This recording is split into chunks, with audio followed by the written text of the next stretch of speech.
Dito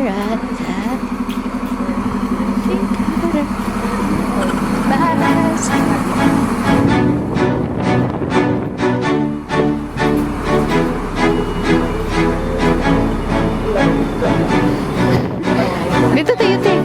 Maglutain ako. Welcome to the Art Encounter. It's bigger than imagination.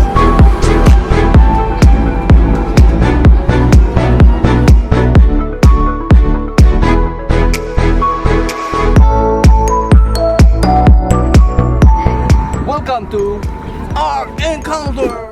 Yay! Hello everyone! Makikita nyo ngayon ang replica ng Noah's Ark.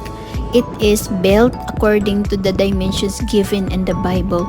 Kasi laki siya guys ng 2 football field. Ayan, ganyan sa kalaki, and it has 3 decks and it will take at least 2 hours to complete the tour. Ayan, so I'm excited to show you guys what's inside. Tara, tara! Painitin ko.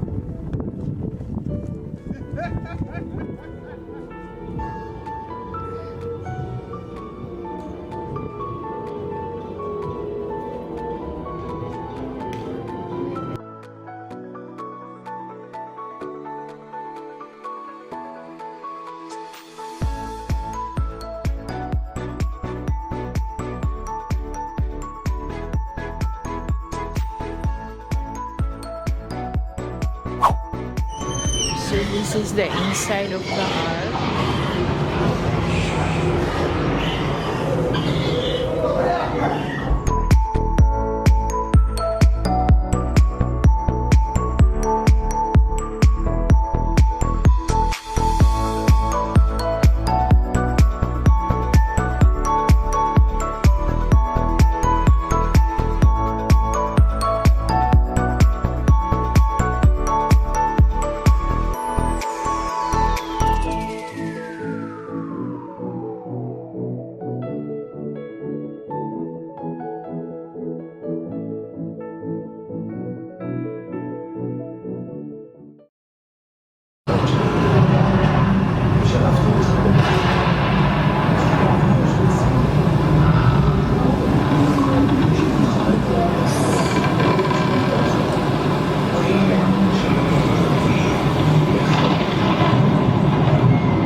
אנו מבקשים את רחמך בסופה נוראית זו.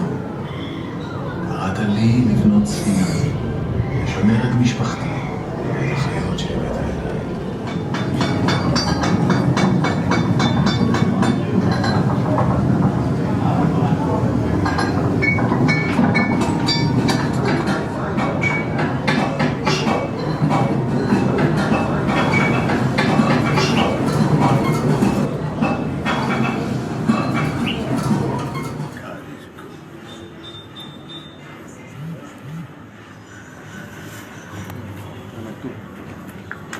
Any more questions? How was I able to fit all the animals? Ah, good question. But fitting the animals on the ark was actually not too difficult. You see, God knew just how big the ark would need to be. So his instructions were perfect to fit all the animals and all the needed food and supplies. And thankfully, God didn't send the largest of each kind. How many animals are on the ark? That's a good question. There are about 1,400 kinds of animals on the ark, and this works out to be fewer than 7,000 animals. I don't remember. the exact numbers. I put my son Shem in charge of keeping track of those details. Oh, I should know this one. Imzara's listening. We've been married for a little over 550 years. Has it been that long already? 550 years. My, how time flies. Oh, you can see reminders of our anniversaries on that shelf over there. Where? Imzara, my dear, you do love that letter. What was the world like before the flood? Ah, good question. When I was a young boy, much of the world was beautiful, and many people still loved and served the Creator. But the generations that followed grew extremely corrupt and violent. The world became such a dreadful place. Any more questions? No, no more.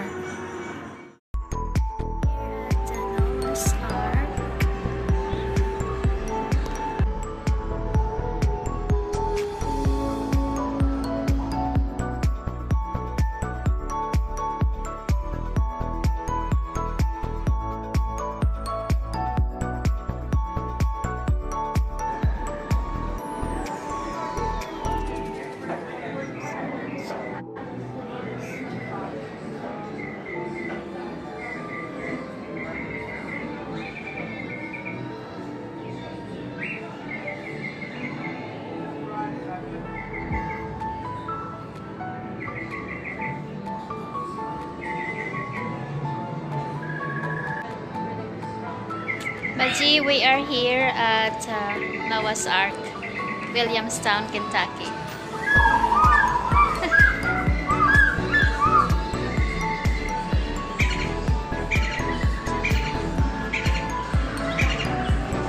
Nicholas, it's at Noah's Ark in Williamstown, Kentucky.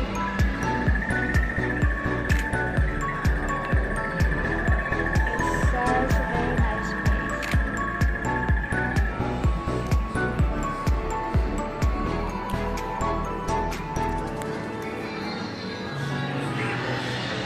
We're now ready to go zip lining. See you guys later. Yeah. I have lots of pictures. Okay, bye for now.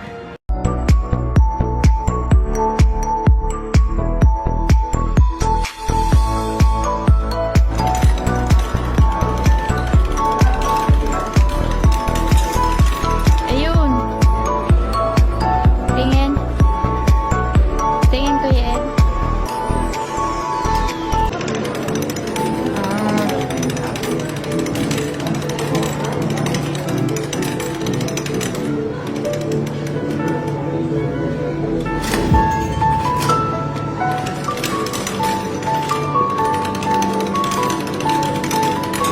Sige.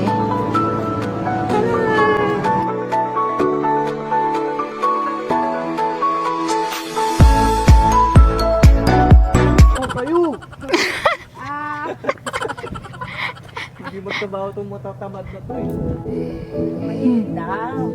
Mainit eh. Ano ka?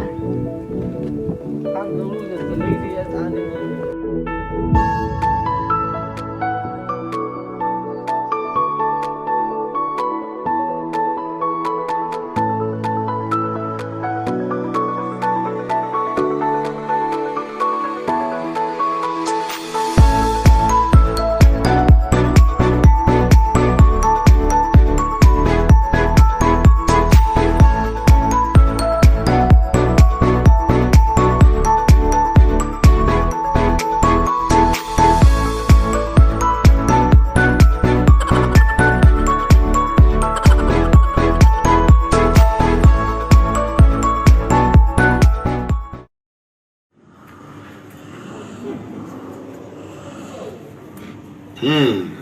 Good question.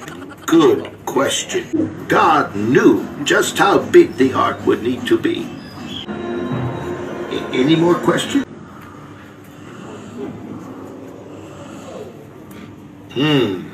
Good question. I put my son Shem in charge of keeping track of those details.